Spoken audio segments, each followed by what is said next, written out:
घोरस ने यह सुनकर कोई आश्चर्य नहीं जताया। उसने बस सिर हिलाया और हाथ में पकड़ा चाय का प्याला नीचे रख दिया। उसने कहा, यह सही है।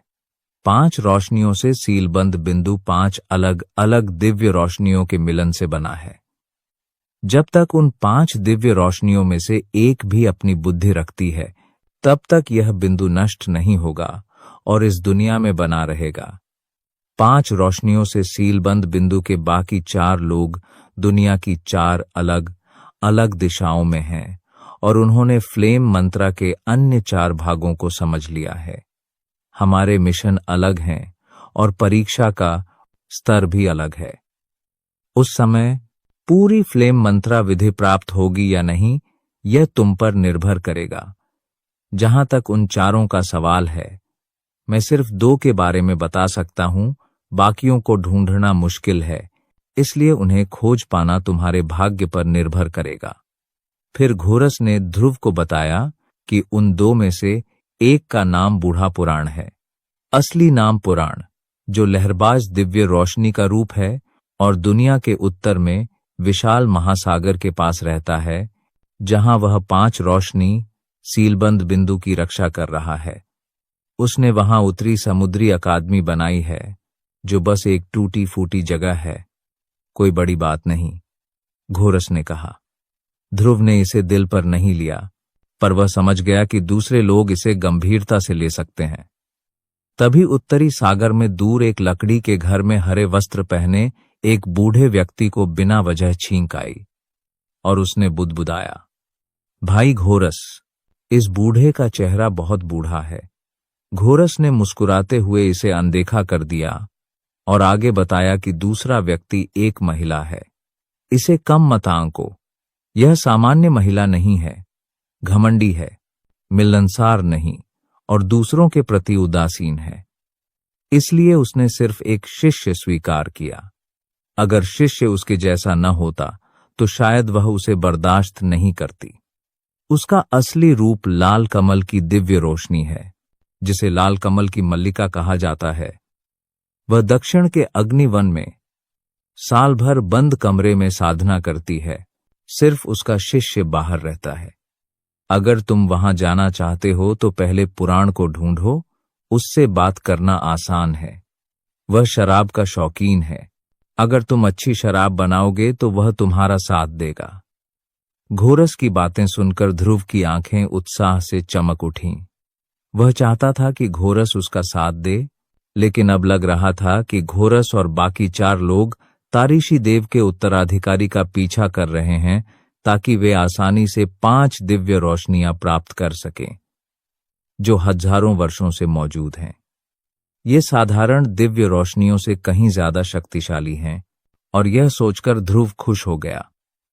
घोरस ने उसे चेताया, इसके बारे में मत सोचो, अगर यह इतना आसान होता तो मैं तुम्हारे साथ पहले ही आ जाता। हमें देखना है कि उत्तराधिकारी में इतनी प्रतिभा है या नहीं कि हम उसकी प्रशंसा करें। तुम्हारी ताकत के साथ अगर तुम मुझसे नहीं मिलते तो बाकी लोग भी नहीं कर पाते। ध्रुव चौंका पर संभल गया। उसे समझ आ गया कि आगे कई कठिन परीक्षाएं आएंगी। वह पहले ही घोरस की गुफा में गया था, और भले ही घोरस परीक्षा में शामिल नहीं था, उसे सब पता था। घोरस ने बताया कि मेरी की परीक्षा आसान इसलिए है क्योंकि मैंने मान लिया कि तुम अभी नए हो और तुम्हारी शक्ति कमजोर है, इसलिए संरचना की शक्ति तुम्हारे बराबर ही है। विलय के बाद बस थोड़ी मजबूत होती है, जिससे तुम सांस ले सको। असली वजह यह है कि मैं सोचता है कि तुम बुरे नहीं हो, इसलिए उसने तुम्हें विशेष सम्मान दिया। घोरस मजाक में बोला, जिससे ध्रुव हैरान रह गया। फिर उसने चेताया, अगर तुम पुराण के पास पहुंच गए तो शायद कोई बात नहीं, मैं मदद कर दूंगा, लेकिन अगर लाल कमल की मल्लिका के पास गए तो तुम्हें कहना होगा कि तुमने मुझे कभी नहीं देखा, वरना तुम जिंदा नहीं लौटोगे। वे दोनों जिद्दी हैं। यह सुन ध्रुव को झटका लगा, पर उसने इसे अपने आगे बढ़ने की प्रेरणा बना लिया। उसने सोचा कि बचे हुए फ्लेम मंत्र को अपनी ताकत बनाकर आगे बढ़ेगा। फिर उसने पूछा, क्या मैं आपको बुजुर्ग घोरस कहकर बुला सकता हूं? घोरस ने हामी भरी। ध्रुव ने कहा, अगर मैंने बुजुर्ग घोरस की परीक्षा पास कर ली है तो क्या मैं फ्लेम मंत्रा का एक हिस्सा प्राप्त कर सकता हूं? घोरस ने सिर हिलाया। नहीं, तारीशी देव ने फ्लेम मंत्रा को सुरक्षित रखने और उत्तराधिकारी की परीक्षा लेने के लिए अधूरा फ्लेम मंत्रा हमारे शरीर में बांटा था। जब तक तुम दिव्य रोशनी की मूल रोशनी को परिष्कृत नहीं कर लेते, तुम इसे प्राप्त नहीं कर सकते। ज्यादा से ज्यादा तुम मुझे अपने भीतर रख सकते हो और पर्याप्त शक्ति मिलने पर विलय कर सकते हो, पर यह प्रक्रिया खतरनाक है। विलय के समय मेरी आत्मा मिट जाएगी ताकि उत्तराधिकारी पर कोई अजीब असर न पड़े। यह सुन ध्रुव की आंखें फैल गईं, उसका चेहरा तमतमा उठा। उसके पास खजाना था, लेकिन उसे सिर्फ देख सकता था। फिर भी उसे स्वीकार करना पड़ा। ध्रुव के होंठों के किनारे हल्के से सिकुड़ गए थे और उसके कानों में एक शांत, बूढ़ी आवाज गूंज उठी। उसने घोरस को कहते सुना, ज्यादा मत सोचो। फिर वह धीमे लेकिन दृढ़ स्वर में बोला, इसके बारे में ज्यादा मत सोचो। यह बूढ़ा तुम्हारी मदद नहीं करेगा। भले ही तुम्हारी जान को खतरा हो, मैं मदद नहीं करूंगा। उसके शब्द इतने ठोस थे कि ध्रुव भी तय नहीं कर पाया कि वह मजाक कर रहा है या नहीं। उसने बस घोरस की ओर देखा और चुप रहा। कुछ क्षण बाद उसने स्वयं ही सवाल कर दिया, शायद उस भारी सन्नाटे को तोड़ने के लिए, क्या बुजुर्ग घोरस मुझे फ्लेम मंत्रा तकनीक की उत्पत्ति बता सकते हैं? चूंकि इसका प्रभाव इतना जबरदस्त है, इसे किसी साधारण व्यक्ति ने नहीं बनाया होगा, है ना? उसके स्वर में ज्ञान पाने की तीव्र इच्छा थी, जो उसके इतिहास में पहली बार इतनी गहराई से जागी थी। आखिरकार फ्लेम मंत्रा का निर्माता कोई मामूली योद्धा नहीं हो सकता था। यह जानना सचमुच रोमांचक होता, और यही सोचकर घोरस को गर्व महसूस हुआ। वह मुस्कुराया, अपने पुराने पीले दांत दिखाते हुए, जैसे कोई बच्चा पहली बार समझदार हुआ हो, और बोला, हाँ, फ्लेम मंत्रा तकनीक। इसके रचयिता सच में प्रभावशाली और दबंग थे।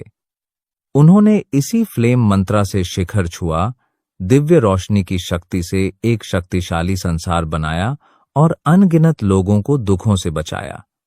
उनकी ताकत ने स्वर्ग तक को हिला दिया। उसकी आवाज धीरे धीरे उत्साहित हो उठी, लेकिन अचानक जैसे किसी ने हवा निकाल दी हो, उसकी आभा अपने मूल रूप में लौट आई और वह फिर से उदासीन हो गया। दुर्भाग्य से अंत में वह अपने ही भाइयों के हाथों मारा गया। एक पीढ़ी का श्रेष्ठ योद्धा कुछ भाइयों के कारण अकेला मर गया। उसके शब्दों के साथ हॉल में मौत जैसा सन्नाटा छा गया। ध्रुव को लगा जैसे वह किसी युग का अनुभव कर आया हो। फिर घोरस के खर्राटों ने उसकी नींद तोड़ी और देखते ही उसके चेहरे पर भय का भाव उभर आया।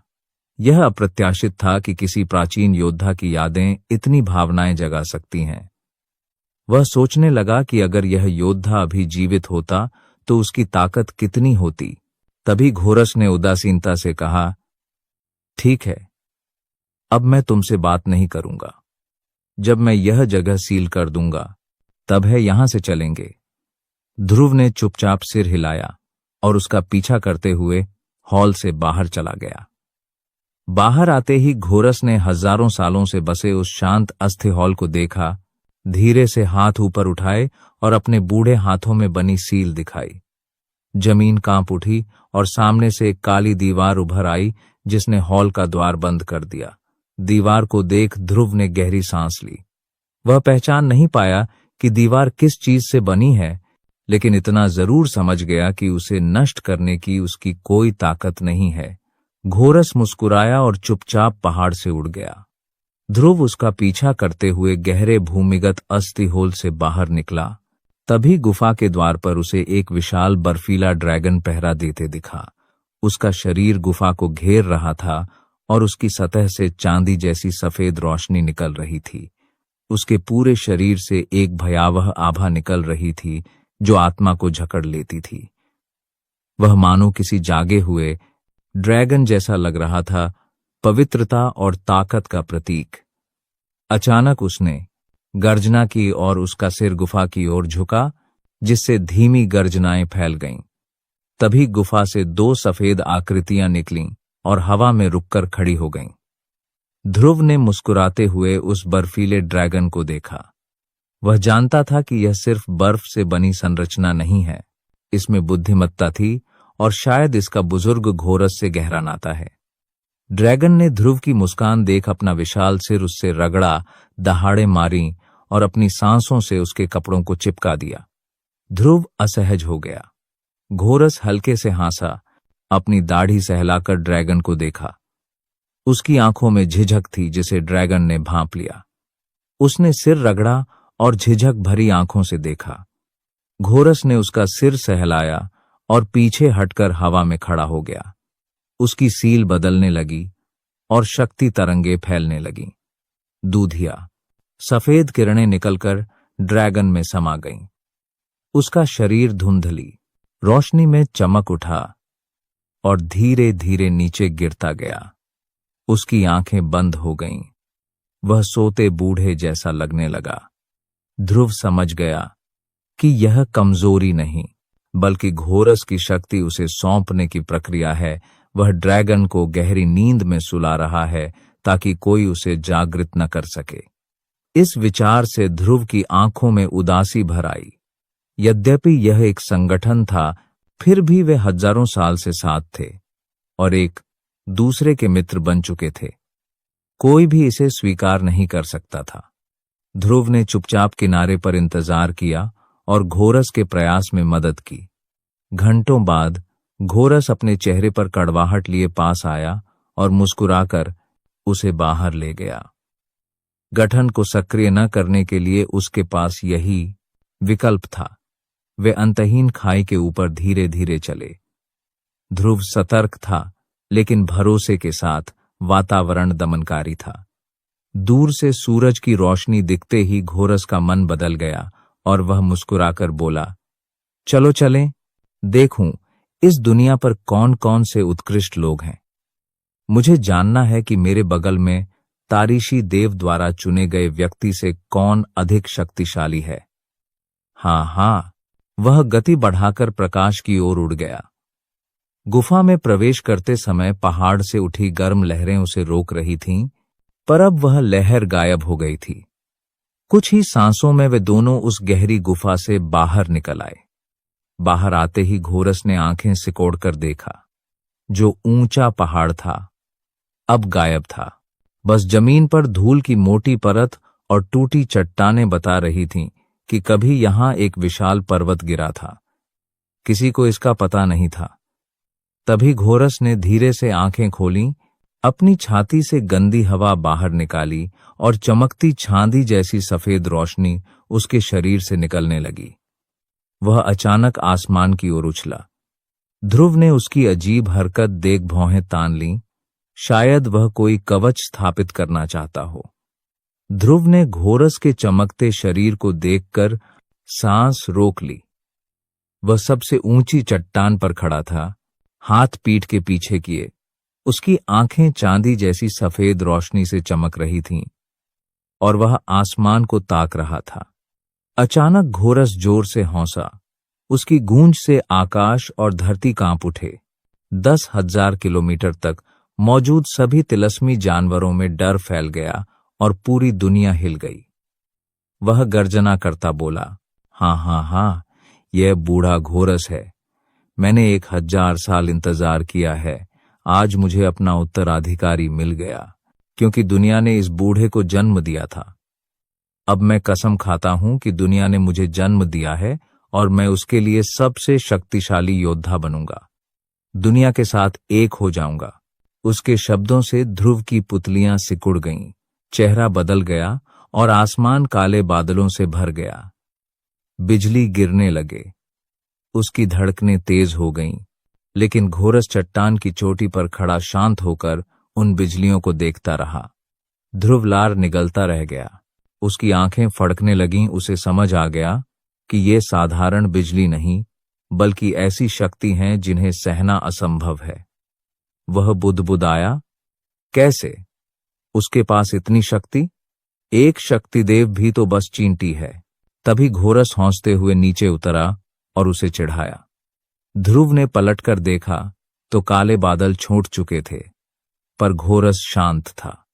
वह समझाने लगा, यह 9 दिव्य बिजली है। यह हर बुरी चीज को नष्ट कर सकती है, मगर लोगों को कैद करने में भी काम आती है। इसकी शक्ति स्वर्ग को भी हिला सकती है। ध्रुव चौंक गया। उसने सोचा था कि यह बिजली बुजुर्ग घोरस की ताकत के बराबर होगी, लेकिन वह इससे कहीं ज्यादा शक्तिशाली निकली। तभी घोरस बोला, इसकी ताकत भविष्य में समझोगे। अभी जरूरी है कि कोई शहर ढूंढो ताकि जान सको इस दुनिया में कैसे जीना है। और वह प्रकाश की किरण बनकर ध्रुव के शरीर में प्रवेश कर गया। ध्रुव चौंका और पूछा, बुजुर्ग घोरस, आप क्या कर रहे हैं? घोरस हौंसते हुए बोला, तुम्हारे अंदर 2 छोटे जीव घायल हैं। अगर मैं नहीं घुसूंगा तो उन्हें ठीक होने में महीनों लग जाएंगे। मेरी ताकत कम नहीं है, पर तुम ज्यादा आशावादी मत बनो। जब तक मैं अंदर हूं, कोई ताकतवर भी तुम्हें छू नहीं सकता। ध्रुव अवाक रह गया। वह कुछ न बोलकर जंगल से बाहर उड़ गया। देर बाद उसने दूर फैला जंगल देखा। 1000 मील तक हरियाली, कोई रास्ता नहीं। उसने मन ही मन पूछा, बुजुर्ग घोरस, अब क्या हाल है? क्या आप मदद कर सकते हैं? घोरस हंसा और बोला, ध्रुव, अगली बार अपनी बातों पर ध्यान देना। अगर कुछ हुआ तो तुम अकेले रह जाओगे। दक्षिण पूर्व जाओ। 8000 मील दूर मानव आभा है, उसका इस्तेमाल करो। ध्रुव का मन हल्का हुआ और वह उड़ चला। एक क्षण बाद ध्रुव का आगे बढ़ता शरीर धीरे धीरे रुक गया। उसकी निगाहें नीचे की ओर थीं। इस समय नीचे जमीन पर एक युवा मानव आकृति थी, जिसका पूरा शरीर खून से लथपथ था और वह एक विशाल भेड़िए के आकार के जानवर से लड़ रहा था। ऊपर से देखने पर जानवर को काफी गंभीर चोट लगी हुई लग रही थी, हालांकि वह मानव से कहीं बेहतर स्थिति में था। इसलिए जैसे जैसे समय धीरे धीरे बीतता गया, युवा मानव आकृति अंततः एक क्षण के लिए रुकी। भेड़िए के आकार के जानवर ने इस अवसर का फायदा उठाया और युवा मानव की छाती पर पंजा मार दिया। युवा मानव उड़ गया और रुकने से पहले 4-5 बड़े पेड़ तोड़ दिए। हालांकि विशाल भेड़िए ने उसे मारने का अवसर नहीं छोड़ा। उसका पंजा एक बार फिर युवा मानव की छाती में घुस गया। अगर यह पंजा लग जाता तो युवा मानव निश्चित रूप से मर जाता। मानव की आंखें अनिच्छा से भरी हुई थीं और वह धीरे धीरे उन्हें बंद कर रहा था, मृत्यु के अगले क्षण की प्रतीक्षा में। लेकिन तभी हवा में एक तेज आवाज गूंजी और विशालकाय भेड़िया जमीन पर गिर पड़ा। युवा मानव आकृति ने फिर आंखें खोलीं और पेड़ की डाल पर सफेद वस्त्र पहने आकृति को देखा। उसका सिर एक तरफ झुक गया और वह बेहोश हो गया। ध्रुव उस युवा लड़के को देखकर मुस्कुराया, जो धीरे धीरे अपनी आंखें खोल रहा था। ध्रुव की समझ के अनुसार इस युवा लड़के की ट्रेनिंग बुरी नहीं थी। कम से कम मार्कस में उसे एक उत्कृष्ट प्रतिभा माना जा सकता था। वह पहले ही 7 सितारा शक्ति सम्राट की शक्ति तक पहुंच चुका था। वह जिस विशाल भेड़िए से लड़ रहा था, वह रैंक 7 का तिलस्मी जानवर था, जिसे चांद भेड़िए के नाम के जाना जाता था। इस प्रकार का भेड़िया युद्ध में बेहद निर्दयी होता था। जब तक अपने प्रतिद्वंद्वी को मारने का अवसर मिलता, वह आगे बढ़कर अपने प्रतिद्वंद्वी को मारने में संकोच नहीं करता था।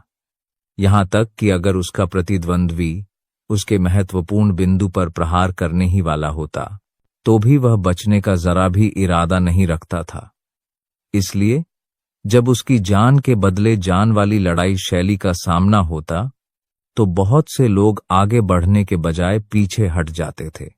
वे केवल बचाव करते थे, हमला नहीं करते थे और उस पर घातक प्रहार करने से पहले उसकी कोई खामी उजागर होने का इंतजार करते थे। दुर्भाग्य से आमतौर पर बहुत कम लोग ही उस समय तक टिक पाते थे क्योंकि चांद भेड़िया की हिंसक बमबारी के आगे वे उसका सामना नहीं कर पाते थे। जब तक किसी की ताकत चांद भेड़िए से कहीं ज्यादा न हो, कोई भी इतना मूर्ख नहीं होगा कि कमजोर ताकत से उसका मुकाबला करे।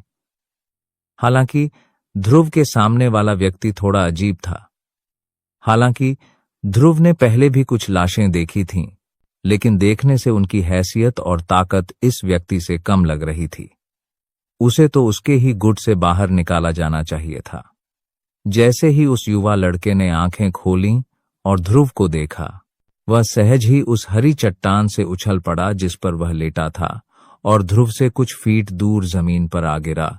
उसके साथ एक धूसर कोहरा भी था। इसके बाद उसे मानो कुछ याद आ गया और वह तेजी से आगे बढ़ा।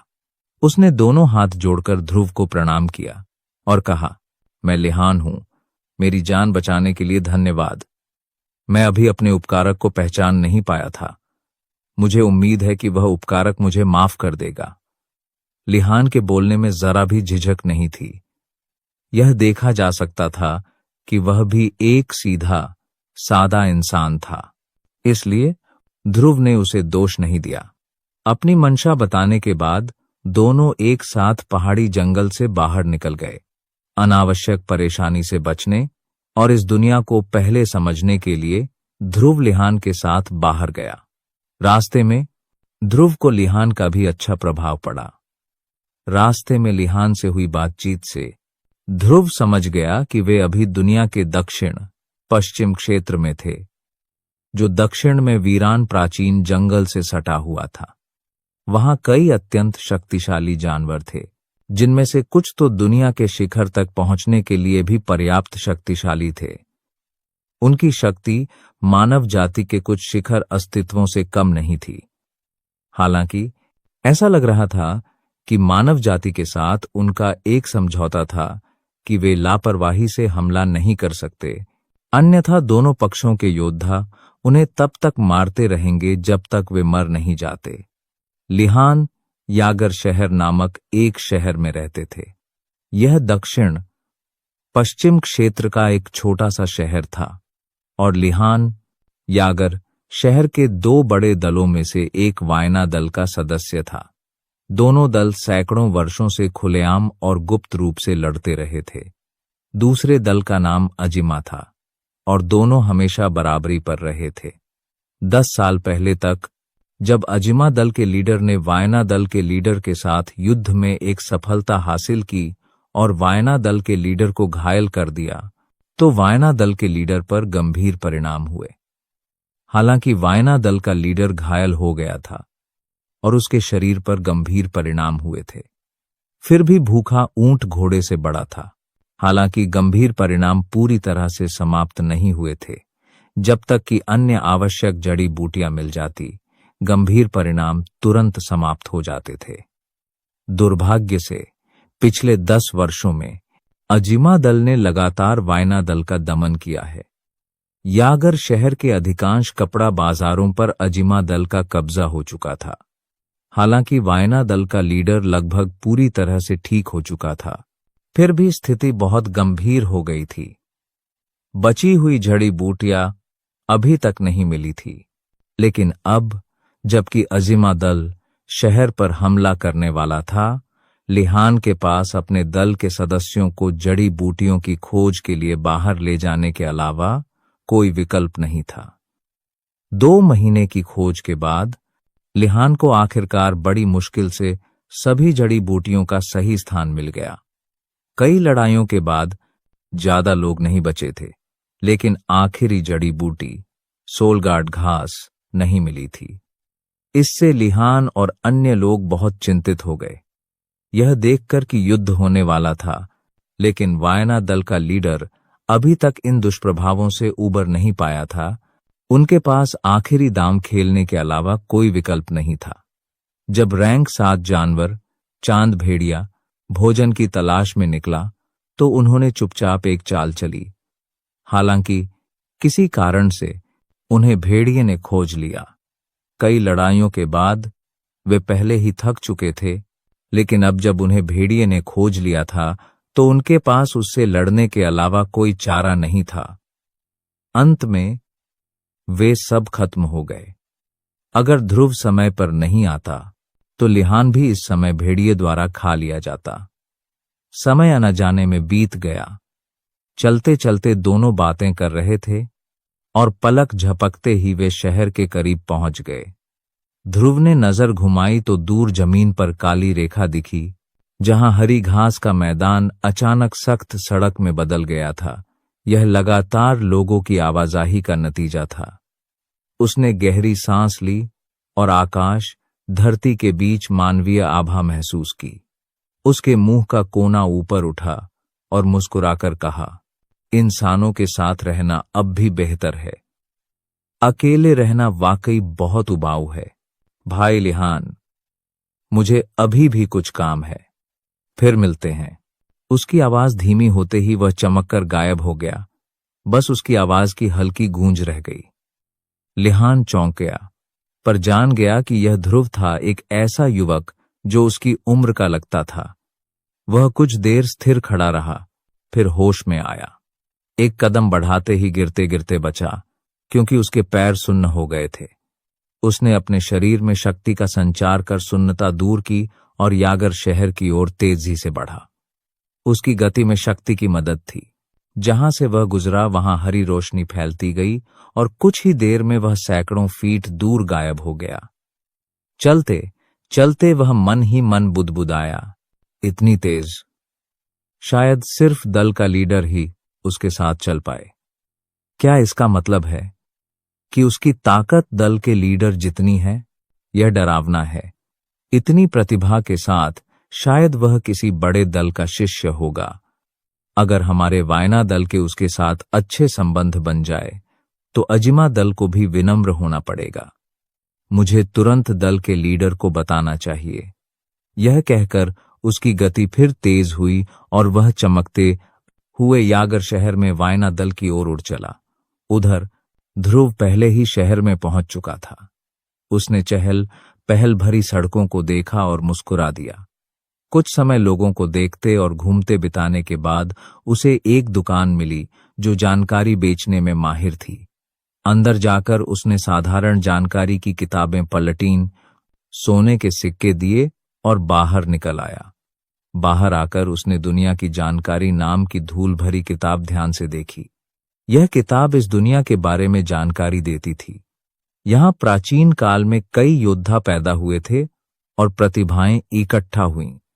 दुनिया दो हिस्सों में बटी हुई थी, मध्य क्षेत्र और बाहरी क्षेत्र, जिसे 4 हिस्सों में बांटकर 9 इलाकों में बांटा गया था और इसके बाद इन्हें 36 साम्राज्यों और 72 महान शहरों में बांटा गया था। इस दुनिया में शक्ति का स्तर मार्कस की तरह ही, लेकिन विद्वान रैंक के बाद शक्ति के स्तरों में बड़ा बदलाव आ जाता है। विद्वान रैंक के बाद इसे निम्न में विभाजित किया गया।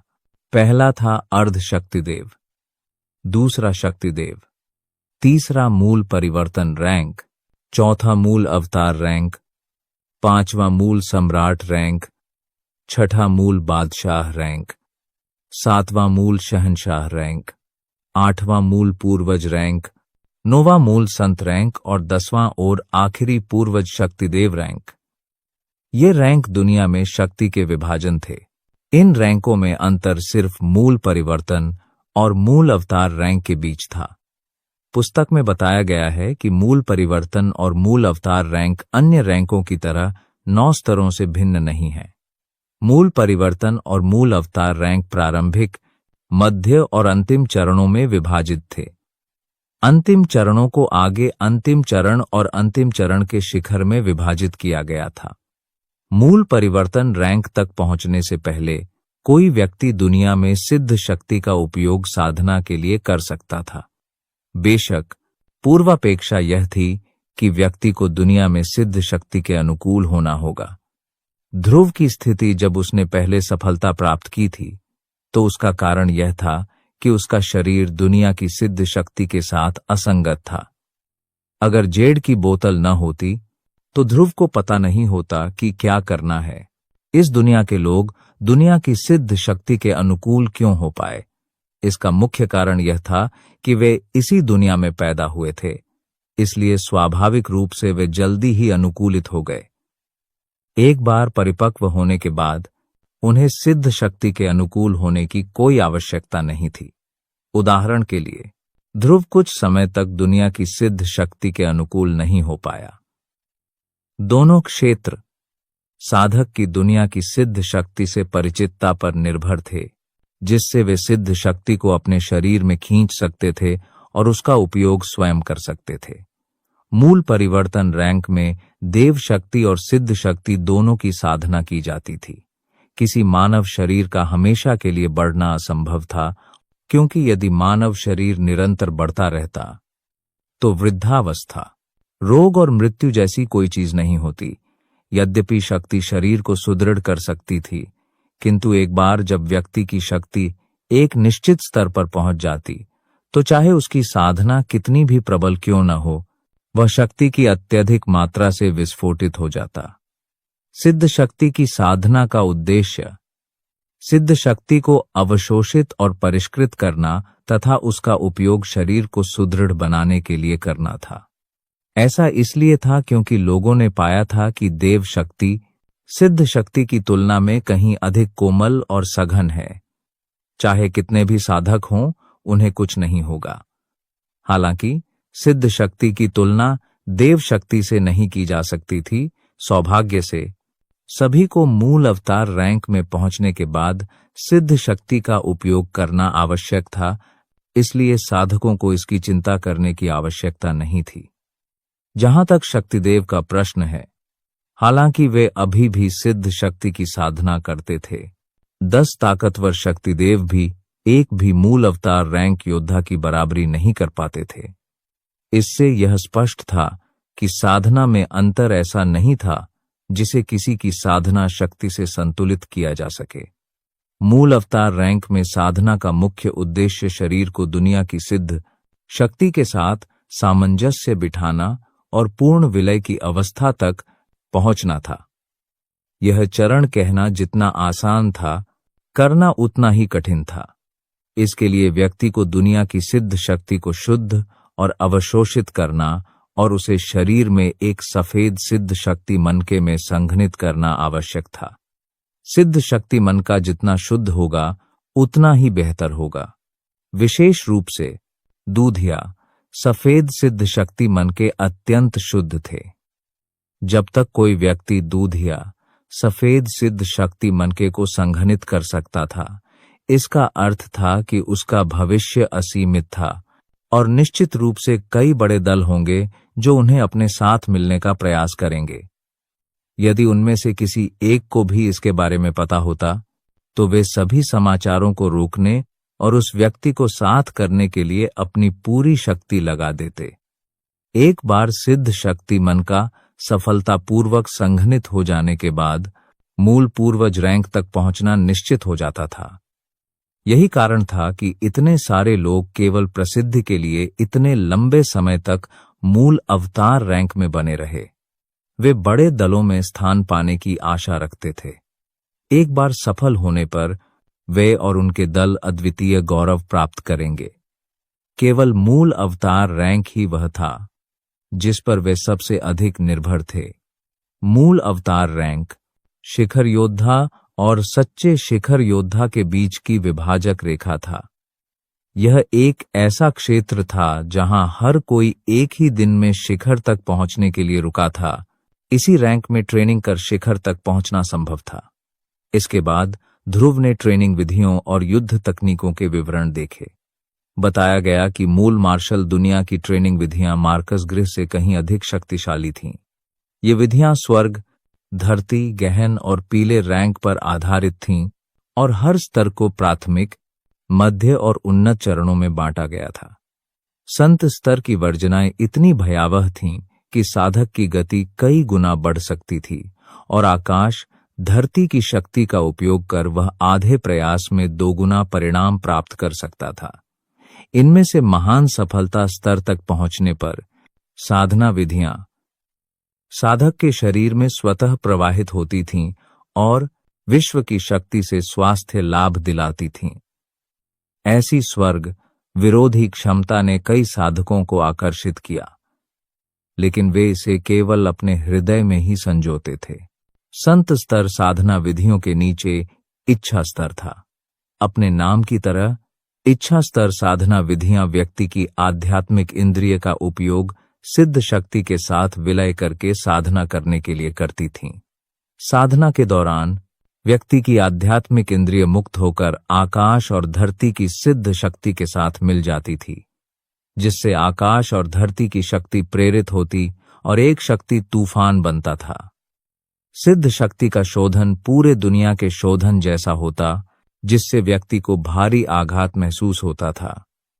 आत्मा स्तर साधना पद्धतियां में साधना के लिए धरती आत्मा शिरा का उपयोग होता, जहां धरती की शक्ति अवशोषित कर उसे आकाश और धरती की शक्ति आकर्षित करने में इस्तेमाल किया जाता।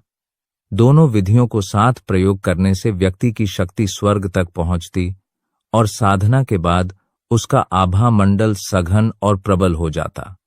यदि धरती गुण साधना पद्धति अपनाई जाए तो न केवल आधे प्रयास में दुगुना परिणाम मिलता, बल्कि धरती की शक्ति आकर्षित करने और आकाश और धरती के रहस्यों को समझने की संभावना भी बढ़ जाती। मानव स्तरीय साधना पद्धतियां संपूर्ण व्यक्ति को साधना में शामिल कर आकाश और धरती की शक्ति को खींचती हैं, जिससे साधना की गति बेहद तीव्र हो जाती। ये लाभ देखकर ध्रुव बहुत उत्साहित हुआ, लेकिन उसे नहीं पता था कि फ्लेम मंत्रा को उस अवस्था तक पहुंचने में कितना समय लगेगा। वह सोचता रहा, ये साधना विधियां साधारण नहीं हैं। कुछ पूरक क्षमताएं तो स्वर्गीय स्तर की साधना विधियों से कई गुना अधिक शक्तिशाली हैं। साधना विधियों के बाद युद्ध तकनीकें आते हैं। ध्रुव ने रहस्यमयी पाताल लोक आत्मा भक्षण हथेली को आतिश दैत्यभूत द्वारा अपनाते देखा तो उसकी रुचि मूल मार्शल दुनिया की साधना विधियों और युद्ध तकनीकों में और बढ़ गई। घोरस ने बताया कि उसका विनाशकारी शौर्य कमल एक इंसानी रैंक की तकनीक थी, जिससे उसकी जिज्ञासा और तेज हो गई। उसने बहुत गंभीरता से अध्ययन किया। युद्ध तकनीकों की व्याख्या मोटे तौर पर साधना विधियों जैसी थी। इंसानी रैंक की तकनीक का प्रयोग करने पर एक मानव आकृति प्रकट होती थी, जो जितनी कुशल होती उतनी ही ठोस और शक्तिशाली दिखती। बनने वाली आकृति ही तकनीक का निर्माता होती थी और निर्माता इसे आसानी से नियंत्रित कर सकता था। आत्मा रैंक तकनीक में आकाश और धरती की शक्ति का उपयोग कर इसे मजबूत बनाया जाता और जितना अधिक इसका उपयोग होता, उतनी अधिक शक्ति अवशोषित कर इसे शक्तिशाली बनाया जाता। इच्छा शक्ति रैंक युद्ध तकनीकों में इंसानी रैंक और आत्मा रैंक का संयोजन होता, जहां पहला शरीर पर और दूसरा आत्मा पर हमला करता, जिससे अत्यधिक नुकसान होता।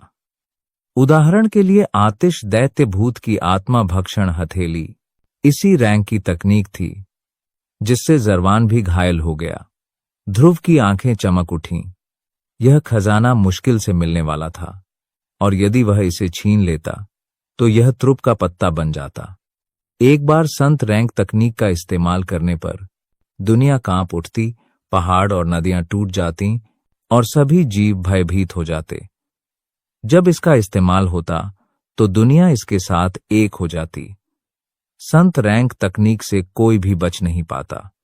इसकी शक्ति आकाश को जला सकती थी और समुद्र को उबाल सकती थी, जिससे सभी जीव नष्ट हो जाते। ऐसा कहा जाता था कि संत रैंक तकनीक के इस्तेमाल से दुनिया का अंत हो जाता था। यह सुनकर ध्रुव के होंठ चटक गए। यह सिर्फ एक युद्ध तकनीक थी, फिर भी यह दुनिया को डराने में सक्षम थी। उसे सचमुच नहीं पता था कि संत रैंक तकनीक इतनी शक्तिशाली होगी।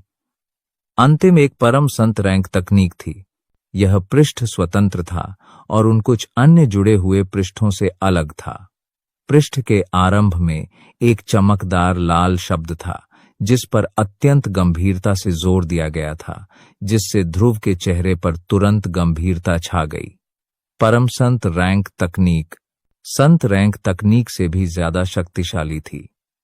इसमें सचमुच दुनिया को तबाह करने की ताकत थी। अगर इसका इस्तेमाल कोई महाशक्तिशाली व्यक्ति करता तो उसी स्तर का महाशक्तिशाली व्यक्ति भी तुरंत मारा जाता। बचने की कोई संभावना नहीं थी।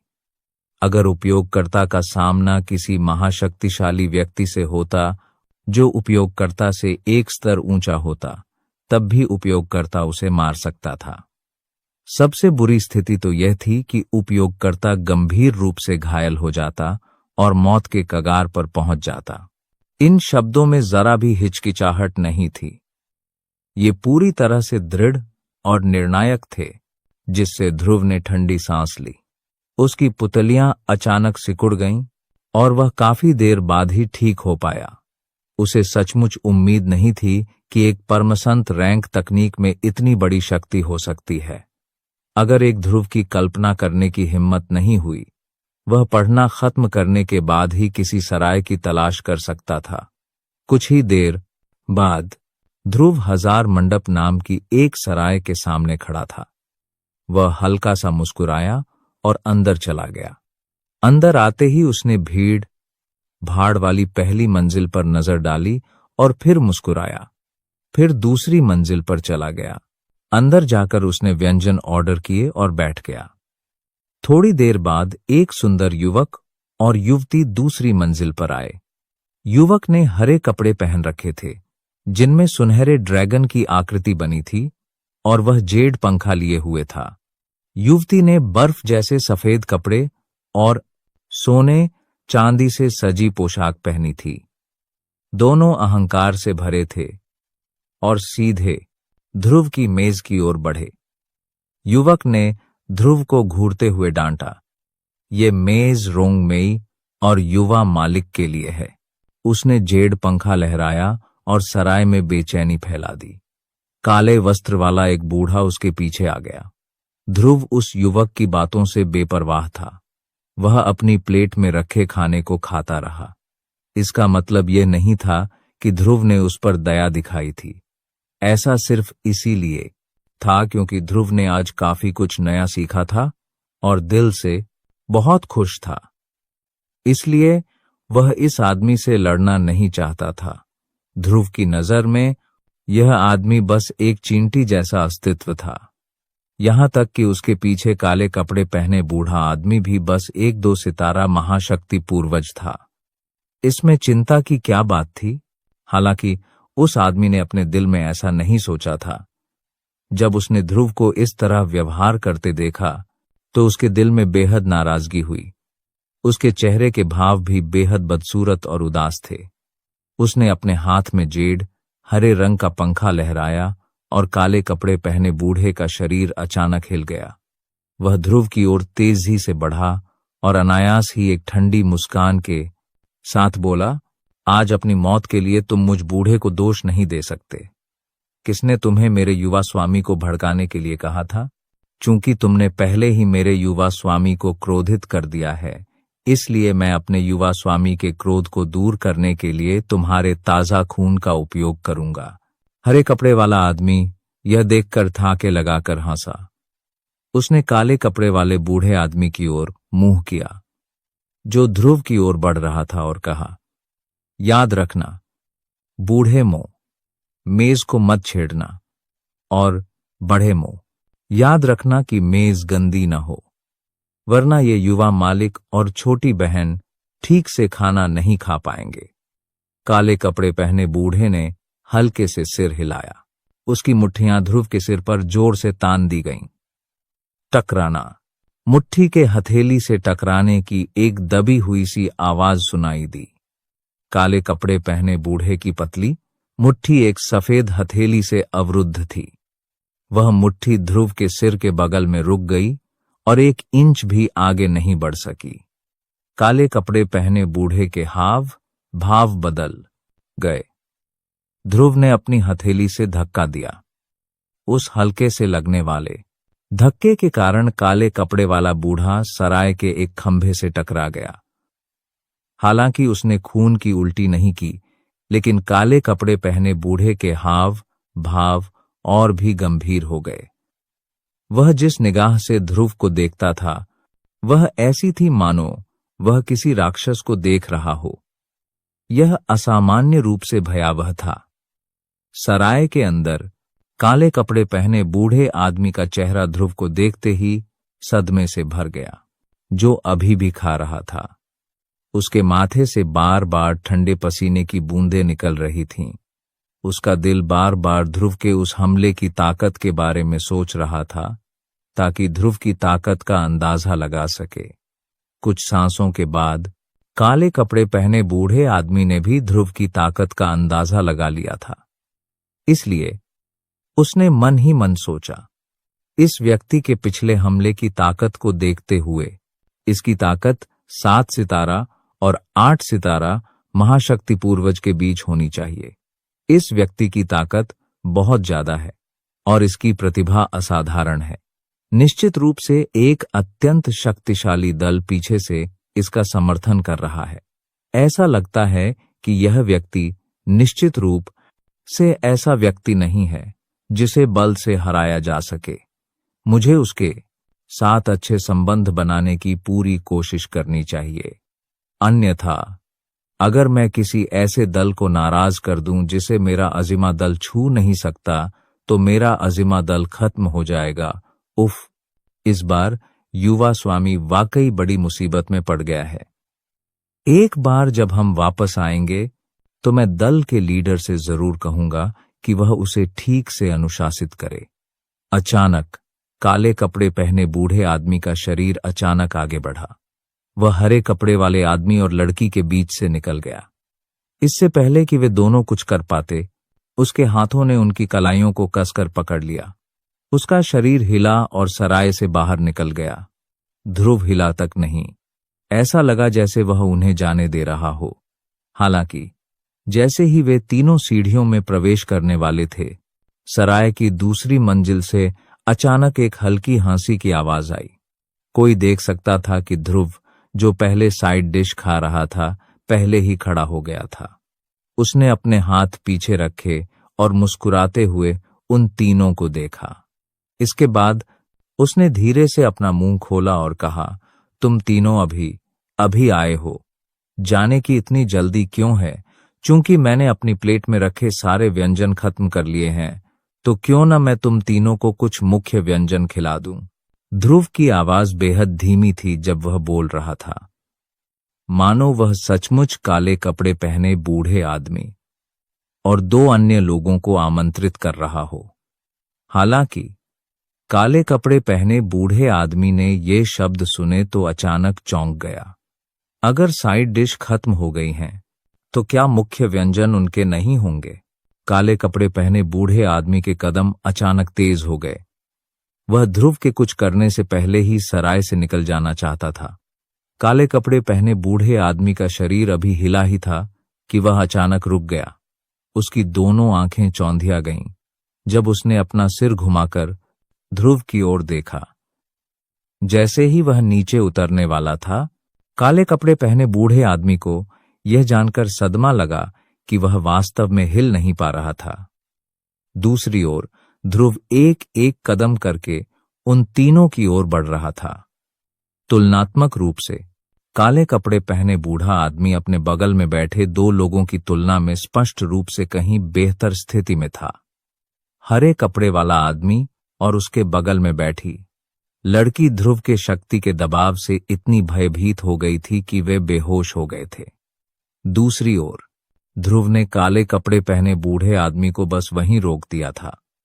काले कपड़े पहने बूढ़े आदमी को ध्रुव की योजना का अंदाजा लग रहा था, इसलिए उसके मन की अंदरूनी शक्ति बेतहाशा उमड़ पड़ी और उसके बगल में बैठे 2 लोगों की भौहों पर चोट कर दी। काली पोशाक वाले बूढ़े की इस विकट परिस्थिति में आखिरकार उस पुरुष और स्त्री की नींद खुल गई। जैसे ही वे जागे, काली पोशाक वाले बूढ़े ने अपना हाथ घुमाया और उन दोनों को खिड़की से बाहर फेंक दिया। साथ ही उसने हरे कपड़े वाले आदमी को एक ध्वनि भेजी, पहले युवा स्वामी, जल्दी से दल में लौटकर दल के लीडर को इस मामले की सूचना दीजिए। आपको दल के लीडर को बताना होगा कि इस व्यक्ति के पीछे का दल बहुत मजबूत है। हम बस उससे दोस्ती करने की पूरी कोशिश कर सकते हैं और उसके दुश्मन नहीं बन सकते, वरना दल जरूर एक बड़ी विपत्ति को न्योता देगा।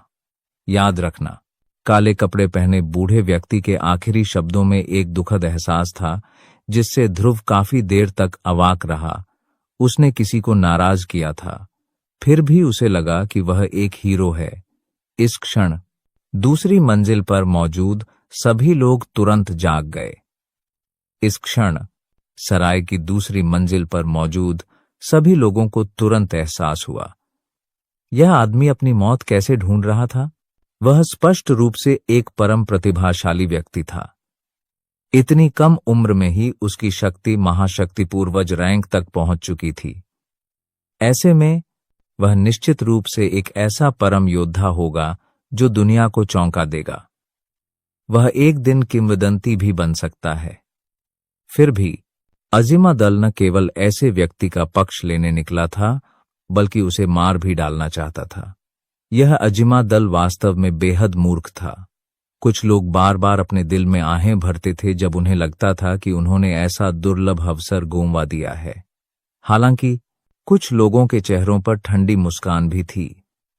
यह अजीमादल पिछले 10 सालों से घमंडी और निरंकुश था। अब आखिरकार कोई तो था जो आकर उन्हें सबक सिखा सकता था। यह सुनते ही हरे कपड़े पहने आदमी की आंखें अचानक सिकुड़ गईं। उसने जोर से हवा में घूमकर उस लड़की को गले लगा लिया, जिसका चेहरा डर से पीला पड़ गया था। उसका शरीर जमीन पर स्थिर हो गया और फिर वह तेजी से वापस दल की ओर उड़ गया। ध्रुव ने भागे हुए आदमी और औरत की तरफ देखा तक नहीं। उसका चेहरा शांत था जब वह सामने खड़े काले कपड़े पहने बूढ़े आदमी को देख रहा था।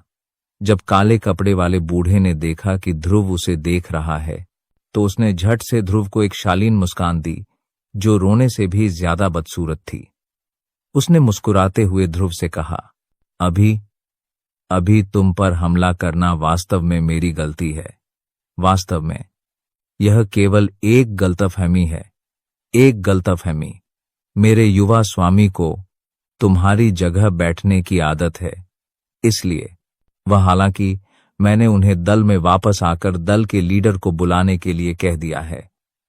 दल के लीडर व्यक्तिगत रूप से आकर तुमसे माफी मांगेंगे। मुझे उम्मीद है कि तुम नाराज नहीं होगे, ठीक है? यह सुनकर ध्रुव ठंडी हंसी हंसा और बोला, तुम अजीमादल से हो ना? पहले वायना दल का एक व्यक्ति था जिसने मेरी मदद की थी। मैंने उसे कहते सुना था कि यागर शहर का अजीमादल अतुलनीय रूप से अभिमानी, निरंकुश और निर्दयी है। मुझे आज इसकी उम्मीद नहीं थी। यह वास्तव में ऐसा ही है। हाँ, ध्रुव ने काले कपड़े पहने बूढ़े को ठंडी नजरों से देखा, जिससे उसे लगा जैसे उसकी पीठ में कोई कांटा चुभ गया हो। वह बेहद बेचैन था। हालांकि अगले ही पल काले कपड़े पहने बूढ़े को एक विचार सूझा। उसने मुस्कुराते हुए ध्रुव से कहा, हाँ, तो ये तुम हो। ये तो दल द्वारा अपने को न पहचानने का मामला है। जिसने तुम्हारी मदद की वो लिहान है ना? हाँ, सच कहूं तो वो बच्चा मेरा पोता है। अगर मुझे ये पहले पता होता तो इतनी गलतफहमियां न होती। बूढ़ा हंसा। यह सुनकर ध्रुव की भौहें हल्की सी ऊपर उठ गईं। सराय में सबके चेहरे हल्के से खिंच गए। इस बूढ़े की चमड़ी बहुत मोटी थी। अगर यह पता चल गया कि यह अजीमादल का कोई व्यक्ति है तो क्या इसका अंत नहीं हो जाएगा? काले कपड़े पहने बूढ़े को स्वाभाविक रूप से अपने दिल में यह बात पता थी। हालांकि अब जब उसने बोल दिया था तो वह अपने शब्द कैसे वापस ले सकता था? इसके अलावा अगर वह इस समय नहीं बोलता तो क्या होता अगर उस साथी लिहान ने इस व्यक्ति की मदद करने के बाद उसे अजीमादल से निपटने के लिए कहा होता? अजीमादल चाहे कितना भी शक्तिशाली क्यों न हो, वे निश्चित रूप से दूसरे पक्ष के मुकाबले में नहीं टिक सकते थे। अभी वह केवल समय के लिए टालमटोल कर सकता था। अगर वह वास्तव में ऐसा नहीं कर सकता था तो वह दल के लीडर के आने और उसे एक ही झटके में मार डालने का इंतजार कर सकता था। जब तक वह उन सभी से निपट लेता जो इस बारे में जानते थे, भले ही उसके अजिमा दल ने वास्तव में किसी बड़े दल की युवा पीढ़ी को मार डाला हो, तो क्या हुआ? यह सोचते ही काले कपड़े पहने बूढ़े के चेहरे पर मुस्कान और भी खिल उठी। हालांकि ध्रुव की नजरों में यह बेहद भयावह था। ध्रुव को कैसे पता नहीं चलता कि काले कपड़े वाला बूढ़ा क्या सोच रहा था, लेकिन ध्रुव ने सराय की खिड़की से बाहर देखने के लिए अपना सिर घुमाया। उसके चेहरे पर आश्चर्य की एक झलक दिखाई दी। ध्रुव ने काले कपड़े पहने बूढ़े आदमी को देखा। उसने हमला नहीं किया, उसने बस मुस्कुराया। काले कपड़े पहने बूढ़े आदमी को कुछ समझ में आया। उसने वायना दल का सदस्य होने के बारे में कुछ नहीं कहा। इसके बजाय वह ध्रुव के साथ चला गया, क्योंकि वे एक ही स्थान पर खड़े थे और चुपचाप इंतजार कर रहे थे। थोड़ी देर बाद एक शक्तिशाली और दबंग मध्यम आयु वर्ग का आदमी खिड़की के बाहर से अंदर आया। वह पलक झपकते ही काले कपड़े वाले बूढ़े आदमी के पास आ गया। जब काले कपड़े वाले बूढ़े ने ध्रुव और वायना दल के बीच के रिश्ते के बारे में बताया, तो अजिमा दल के लीडर का चेहरा बदल गया। उसने काले कपड़े वाले बूढ़े को एक संदेश भेजा और फिर एक मुस्कुराहट के साथ ध्रुव की ओर चला गया। हालांकि जब वह ध्रुव के सामने पहुंचा, तो उन दोनों ने अचानक ध्रुव पर हमला कर दिया। वे एक ही वार में ध्रुव को मार डालना चाहते थे। यह देखकर ध्रुव के हाव भाव नहीं बदले। इससे काले कपड़े पहने बूढ़े और अजिमा दल के लीडर के दिलों में थोड़ी बेचैनी हुई। उनके हाथों की ताकत और भी ज्यादा प्रचंड हो गई जब उन्होंने ध्रुव पर बेतहाशा हमला किया। दूसरी ओर ध्रुव चुपचाप उसी जगह खड़ा रहा। उसके दोनों हाथ उसकी पीठ के पीछे थे और वह हिला तक नहीं। हालांकि जैसे ही दोनों के हमले ध्रुव के शरीर पर पड़ने वाले थे, एक धमाका सुनाई दिया। अजिमा दल के लीडर और काले कपड़े पहने बूढ़े के आक्रमणकारी शरीर अचानक रुक गए। एक थका हुआ सा व्यक्ति दोनों के सामने प्रकट हुआ और उनके हमलों को रोक दिया। एक पल बाद यह व्यक्ति लड़खड़ाते हुए 3 कदम पीछे हट गया, जबकि अजिमा दल के लीडर और काले कपड़े पहने बूढ़े ने बस एक छोटा सा कदम पीछे लिया। दोनों ने अपनी आंखें एकाग्र कीं और ठंडी हंसी हंसी। ध्रुव को देखने वाली उनकी निगाहें और भी गहरी और ठंडी हो गईं। हालांकि ध्रुव ने उन दोनों की बात अनसुनी कर दी। इसके बजाय उसने अपने सामने खड़े अधेड़ उम्र के आदमी की तरफ देखा। उस आदमी को भी कुछ एहसास हुआ और वह पलट गया। उसके पीले चेहरे पर एक मधुर मुस्कान आ गई।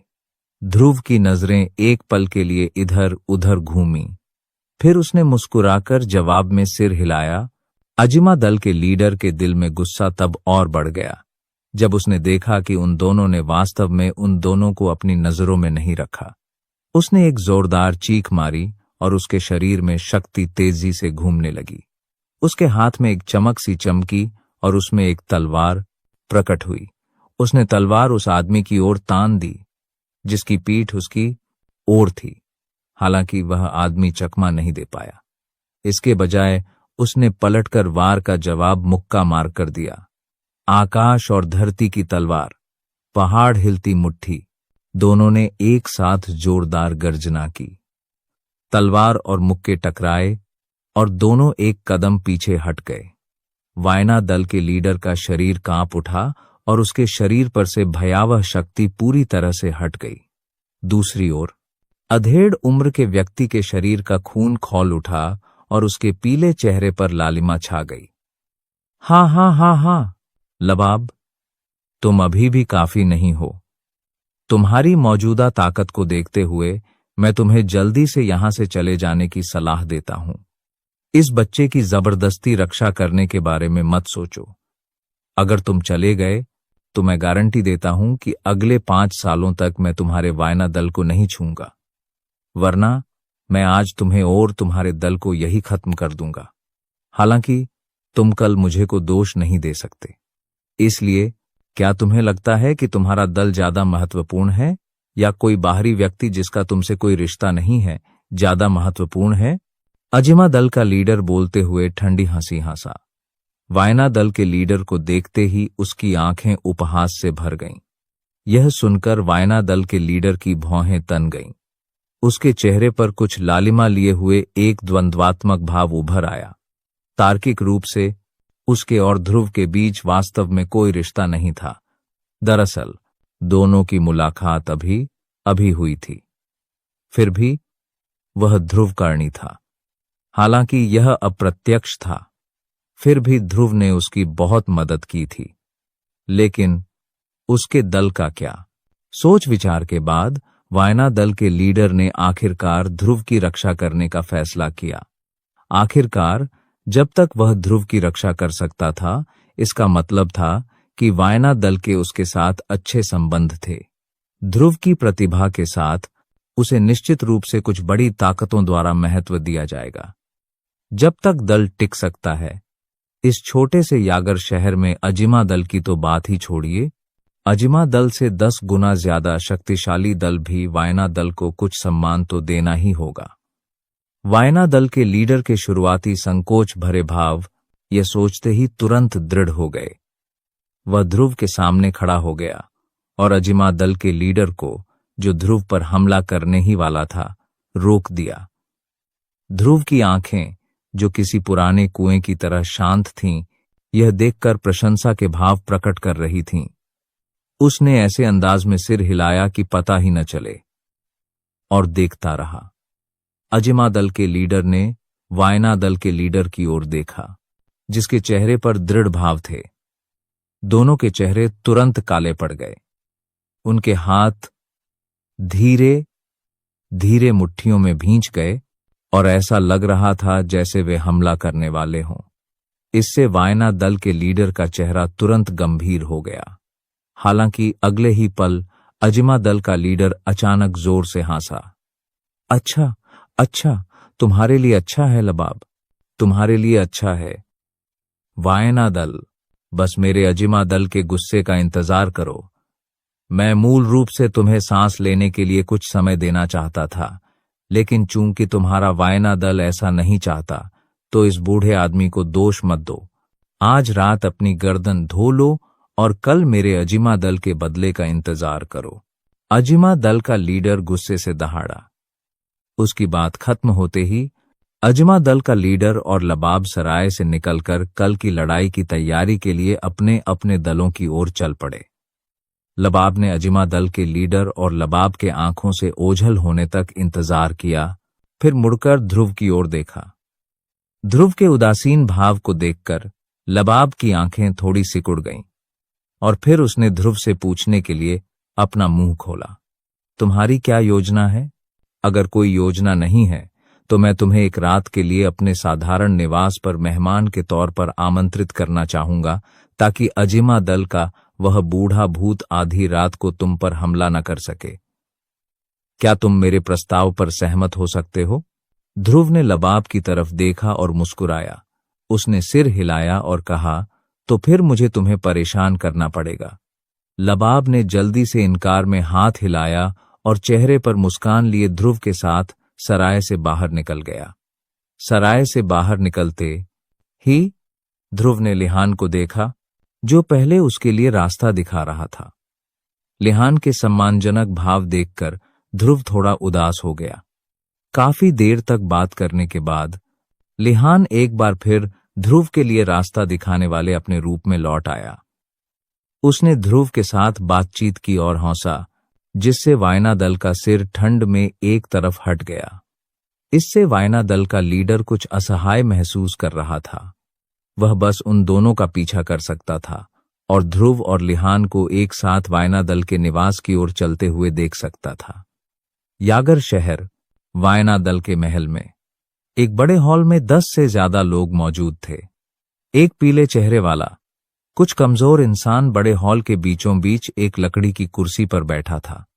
लबाब ने नीचे बैठे ध्रुव की तरफ देखा और मुस्कुराते हुए पूछा, ध्रुव, तुम किसका इंतजार कर रहे हो? क्या मैं जान सकता हूं कि साथी ध्रुव कहाँ रहता है? यह सुनकर ध्रुव स्वाभाविक रूप से समझ गया कि दूसरा पक्ष उसके दाम की कीमत समझना चाहता है, वरना वह अपने दल को कैसे समझाता। आखिरकार लबाब ने ध्रुव की रक्षा के लिए अपने ही दल को दांव पर लगाया था, लेकिन अगर वह अंत में असफल रहा तो उसकी कीमत वह वहन नहीं कर पाएगा। भले ही वह अपने पूरा दल को खो दे, वह अपनी गलती की भरपाई नहीं कर पाएगा।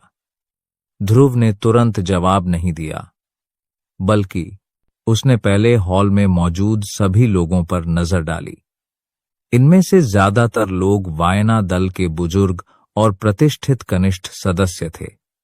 उन सभी ने दोनों दलों के बीच होने वाले युद्ध के बारे में सुना था, और यह सब ध्रुव नाम के इस बाहरी व्यक्ति की वजह से था। वे मोटे तौर पर अंदाजा लगा सकते थे कि दल के लीडर ने ध्रुव की रक्षा के लिए पूरे दल का इस्तेमाल क्यों किया। इसलिए उनके चेहरों पर उम्मीद की एक लकीर थी। ध्रुव ने एक बार उन पर नजर डाली, फिर लबाब की ओर मुंह करके मुस्कुराते हुए जवाब दिया, मैं तो बस एक दुष्ट साधक हूं। मेरे पास अपनी वर्तमान शक्ति केवल इसलिए है क्योंकि मुझे कुछ अवसरों का सामना करना पड़ा। मेरे पास रहने के लिए कोई निश्चित स्थान नहीं है। ये शब्द कहते ही हॉल में मौजूद सभी लोग बेचैन हो गए। वे यहां चुपचाप इंतजार कर पा रहे थे, क्योंकि ध्रुव को अपने पीछे छिपी शक्ति का एहसास था। हालांकि अब देखकर लग रहा था कि इस बदमाश में कुछ भी नहीं था। वह हमेशा से दिखावा करता रहा था। यहां तक कि लीडर लबाब का चेहरा भी यह सुनकर थोड़ा बदल गया, लेकिन अगले ही पल वह फिर से स्थिर हो गया। ऐसा इसलिए था क्योंकि उसने ध्रुव के मुंह के कोने पर एक हल्की, आत्मविश्वास भरी मुस्कान देखी थी। खतरे के सामने इस तरह की शांत और आत्मविश्वास भरी मुस्कान उसने पहली बार नहीं देखी थी। इसके अलावा लबाब को लगा कि इस मुस्कान में कुछ ऐसा अर्थ है जिसे वह स्पष्ट रूप से नहीं देख पा रहा था। यही असली वजह थी कि उसने अपने दल को दांव पर लगाने की हिम्मत की। इससे पहले जब वह सराय में अजीमा दल के लीडर और लबाब का सामना कर रहा था, तो उसके चेहरे पर ऐसी ही मुस्कान थी। हालांकि इस समय वह अभी भी बहुत शांत और संयमित था। यह निश्चित रूप से दिखावा नहीं था। यह बच्चा निश्चित रूप से कोई साधारण व्यक्ति नहीं था। यहां तक सोचते हुए लबाब का दिल शांत हो गया। उसकी चौड़ी हथेली अच्छी देवदार की लकड़ी से बनी मेज पर जोर से पड़ी। लकड़ी के छिलके चारों तरफ उड़ गए और पूरे हॉल में एक तेज आवाज फैल गई। शोरगुल से भरा हॉल तुरंत शांत हो गया। सभी ने ध्रुव को घूरा, लेकिन उनकी हिम्मत नहीं हुई कि कोई आवाज निकाल सके। लबाब ने खामोश भीड़ की ओर देखा और अचानक एक प्रभावशाली आभा, जो किसी वरिष्ठ अधिकारी से आ रही थी, उठी, जिससे नीचे बैठे सभी लोगों के मन कांप उठे। उनकी निगाहें लबाब की ओर इकट्ठी होने से खुद को रोक नहीं पाईं। लबाब ने भीड़ को देखा जो उसे देख रही थी, फिर नीचे बैठे ध्रुव को गहराई से देखा और अंत में बोलने के लिए अपना मुंह खोला। हालांकि साथी ध्रुव अकेला है, उसने मुझ पर बहुत बड़ा उपकार किया है। इस समय अजिमा दल पूरे दिल से मेरे वायना दल पर कब्जा करना चाहता है, और साथ ही ध्रुव भी अजिमा दल का दुश्मन है। मेरा वायना दल चुपचाप कैसे बैठा रह सकता है? इसके अलावा अगर अजिमा दल 5 साल के भीतर मेरे वायना दल को छू भी न पाए, तो क्या मेरा वायना दल सचमुच अपनी ताकत इतनी बढ़ा पाएगा कि वह 5 साल के भीतर अजिमा दल से मुकाबला कर सके? इसलिए मैंने साथी ध्रुव के साथ मिलकर अजिमा दल के खिलाफ लड़ने का फैसला किया है। अगर हम जीत गए तो मेरा वायना दल इस यागर शहर में हमेशा के लिए रहेगा। अगर हम हार गए तो मैं अजिमा दल को भी भारी नुकसान पहुंचाऊंगा और वह इस यागर शहर में खुद को स्थापित नहीं कर पाएगा। मुझे आश्चर्य है कि क्या मेरे वायना दल के लोग मेरे साथ अजिमा दल के खिलाफ लड़ने और अजिमा दल को नष्ट करने और मेरे वायना दल के गौरव को दोबारा बढ़ाने का साहस कर पाएंगे? लबाब जितना ज्यादा बोलते गए, उतने ही ज्यादा उत्साहित होते गए, यहां तक कि वे दहाड़ने भी लगे। जैसे ही उनके जोशीले शब्द उनके मुंह से निकले, हॉल में मौजूद सभी लोग एक साथ चिल्ला उठे, वरिष्ठ भाई लबाब, हम लड़ेंगे और जीतेंगे। इससे ध्रुव भी धीरे से आह भरकर सिर हिलाने लगा। जब लबाब ने ध्रुव को बार बार सिर हिलाते देखा तो लबाब की आंखें थोड़ी सख्त हो गईं। चीजों को देखने का उनका यह अंदाज किसी बुजुर्ग सीनियर द्वारा अपने जूनियर की तारीफ करने जैसा था। इससे लबाब का दिल अनायास ही चौंक गया। क्या यह ध्रुव कोई बूढ़ा राक्षस था जो सैकड़ों सालों से जिंदा था? इस दुनिया में हमेशा कुछ बुजुर्ग वरिष्ठ लोग रहे हैं जो अपनी जवानी वापस पाने के लिए कुछ गुप्त तकनीकों का इस्तेमाल करना पसंद करते हैं। इस तरह वे भीड़ में सुअर बनकर बाघ को खा जाते, जिससे सभी क्रोधित और असहाय हो जाते। अब जब लबाब ने अचानक यह सोचा और ध्रुव की पिछली सभी हरकतों को एक साथ जोड़ दिया, तो लबाब का दिल और भी ज्यादा उत्तेजित हो गया। अगर ध्रुव वाकई एक वरिष्ठ था जिसने बाघ को खाने के लिए सुअर बनने का नाटक किया, तो ध्रुव की रक्षा के लिए अपने दल की ताकत का इस्तेमाल करने की बात ने निश्चित रूप से उसके वायना दल पर उसकी अच्छी छाप छोड़ी होगी। उस समय उसके वायना दल के उत्थान का समय आ गया होगा। टकराना। अचानक दरवाजा टूटने की आवाज गूंजी। सफेद वस्त्र और सफेद बालों वाले 5 बूढ़े मुख्य हॉल में दाखिल हुए। तुरंत मुख्य हॉल में मौजूद सभी लोगों ने उनके लिए जगह बना ली। वे पांचों लबाब के पास पहुंचे। मुख्य वृद्ध की आंखों से एक हल्की सी रोशनी निकली जब उसने लबाब को देखा और कहा, दल लीडर, मुझे ऐसा नहीं लगता। दल लीडर, मुझे नहीं लगता कि यह संभव है। जब तक अजिमा दल हमारे वायना दल को 5 साल तक स्वस्थ रहने देगा, तब तक दल लीडर की ताकत बढ़ना असंभव नहीं है। इसके अलावा दल लीडर पहले ही ठीक हो चुके हैं। 5 साल बाद हमारा वायना दल निश्चित रूप से यागर शहर में ऊंचा उठ सकेगा। हालांकि दल के लीडर एक बिल्कुल अनजान योद्धा के लिए दल के साथ जुआ खेलना चाहता है। दल के लीडर, आप सचमुच जुआ खेल रहे हैं। यह सुनते ही मुख्य हॉल में मौजूद सभी लोगों के चेहरे बदल गए। उनकी आंखों में गहरा संदेह था और वे लबाब को देख रहे थे। बूढ़े व्यक्ति ने भी अपनी आंखें सिकोड़ लीं। लबाब को देखते हुए उसकी नजरें तेज थीं। हालांकि लबाब ने यह सुनकर उन्हें अनसुना कर दिया। इसके बजाय उसने ध्रुव की ओर देखा, जो शांत चेहरे के साथ बैठा था। ध्रुव ने लबाब को अपनी ओर देखते हुए देखा तो वह मुस्कुराया। वह खड़ा हुआ और 5 बूढ़ों की ओर देखा। उन्होंने धीमे स्वर में कहा, दल लीडर लबाब, ये 5 लोग आपके वायना दल के बुजुर्ग हैं, है ना? यह सुनकर लबाब की भौहें थोड़ी सिकुड़ गईं। फिर भी उसने सिर हिलाकर हामी भरी। उसने अपना मुंह खोला और ध्रुव से बात की। बीच में जो है वह मेरे वायना दल का पहला बुजुर्ग है। उसकी ताकत 7 सितारा शक्ति पूर्वज के शिखर तक पहुंच गई है। वह मेरे वायना दल में मेरे अलावा सबसे ताकतवर व्यक्ति है। बाकी 4 भी मेरे वायना दल के बुजुर्ग हैं। उनकी ताकतें साधारण नहीं हैं और वे सभी कुलीन शक्ति पूर्वज हैं। वे मेरे वायना दल की आधारशिला हैं।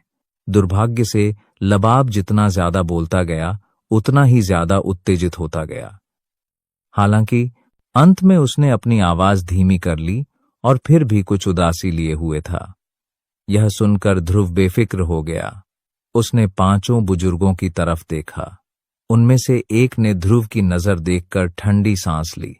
उसने मुंह खोला और मजाक किया,